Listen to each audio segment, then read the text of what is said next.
Imagine a world where your child's safety online is as straightforward as strapping them into a car seat. Sounds like a dream, right? Well, today, we're taking a deep dive into the world of online safety as we pose some tough questions to the CEOs of Meta, Instagram, TikTok, Snapchat, and Discord. Substantive discussion today that drives improvements across the industry, including legislation that delivers what parents say they want: a clear system for age verification and control over what apps their kids are using. 3 out of 4 parents want App Store age verification, and 4 out of 5 want parental approval of whenever teens download apps.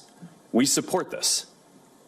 Parents should have the final say on what apps are appropriate for their children and shouldn't have to upload their ID every time. That's what app stores are for.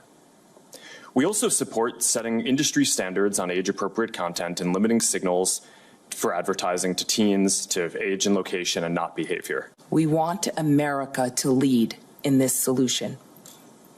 X commends the Senate for passing the REPORT Act, and we support the SHIELD Act. It is time for a federal standard to criminalize the sharing of non-consensual intimate material. The steps that we're taking to protect teens are a critical part of our larger trust and safety work as we continue our voluntary and unprecedented efforts to build a safe and secure data environment for U.S. users, ensuring that our platform remains free from outside manipulation and implementing safeguards on our content recommendation and moderation tools. We encourage parents to use the device-level parental controls on iPhone and Android. We use them in our own household, and my wife approves every app that our 13-year-old downloads. Says, and you're here testifying to us in public that there's no link. You've been doing this for years. For years, you've been coming in public and testifying under oath that there's absolutely no link. Your product is wonderful. The science is nascent, full speed ahead, while internally, you know full well your product is a disaster for teenagers. Senator, and yet you keep right on doing what you're doing. Right? That's not true. That's not true. Let me show you some other facts I know that you're familiar with. Wait a minute. That's not a question. That's not a question. Those are facts, Mr. Zuckerberg. That's not a question. Those aren't facts. Let me show you some more facts. Here's some information from a whistleblower who came before the Senate, testified under oath in public. He worked for you. It's a senior executive. Here's what he showed he found when he studied your products. So, for example, this is girls between the ages of 13 and 15 years old. 37% of them reported that they had been exposed to nudity on the platform unwanted in the last 7 days. 24% said that they had experienced unwanted sexual advances they'd been propositioned in the last 7 days. 17% said they had encountered self-harm content pushed at them in the last 7 days. Now, I know you're familiar with these stats because he sent you an email where he lined it all out. I mean, we've got a copy of it right here. All right, guys, your message today.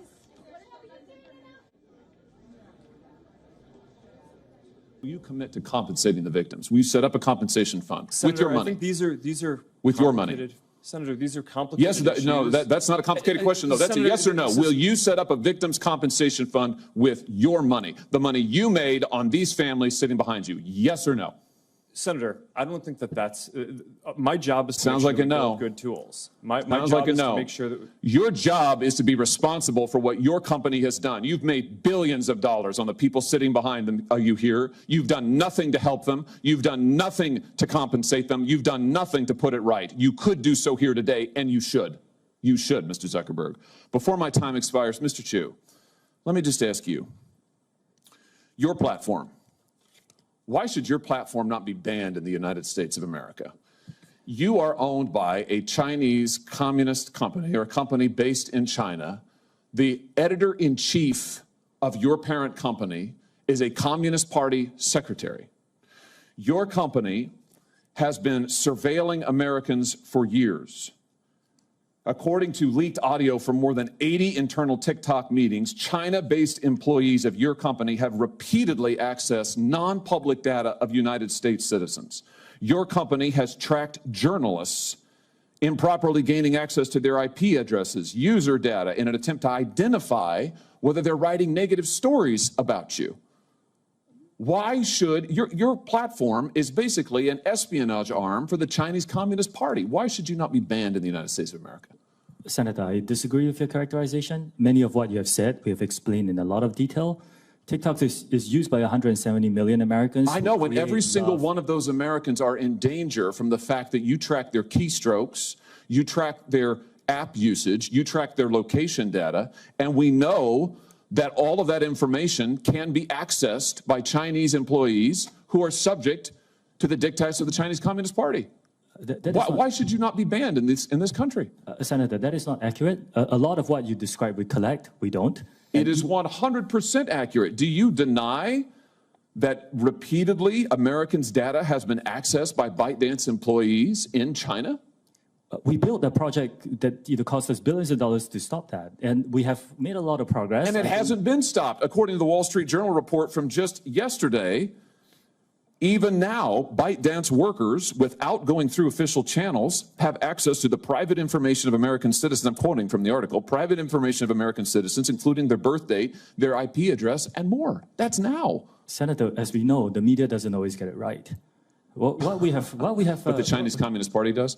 I'm not saying that. What I'm saying is that we've spent billions of dollars to build this project. It's rigorous, it's robust, it's unprecedented, and I'm proud of the work that the 2,000 employees are doing to protect the data. But it's not protected. That's the problem, Mr. Chu. It's not protected at all. It's subject to Communist Chinese Party inspection and review.